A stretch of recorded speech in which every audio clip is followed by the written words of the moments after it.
Welcome to Sweet Life Beat Life. We hope this video helps. You begin by saving your work and closing open programs. This prevents file corruption and speeds shutdown. Once done, click the Start button or press the Windows key to open the menu. Make sure to glance for a Restart or Update notice. If Windows shows Update and Shut Down, that changes the flow. If you want a plain shutdown, note the option labels, otherwise choose Update if you need patches. This first step sets up a clean, predictable shutdown path. Next, move to the power icon in the Start menu and click it. This reveals the shutdown options.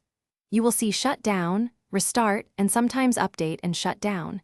Choose Shut Down for a normal turn-off or Update and Shut Down to apply patches.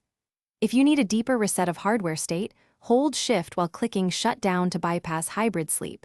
This forces a full turn-off. Pay attention to any unsaved documents that may prompt you to save before the... Finally, confirm shutdown by watching for a black screen and stopped fans. That signals power off. If the system hangs, press Ctrl plus Alt plus Delete to sign out, then try Shutdown again or open Task Manager to close stubborn apps.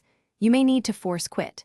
Make sure Fast Startup is enabled in Power Options if you want quicker boots, but disable it if drivers block clean shutdowns. If problems persist, check for pending updates or driver issues before repeating the process. Thanks for watching. Consider subscribing if we helped you.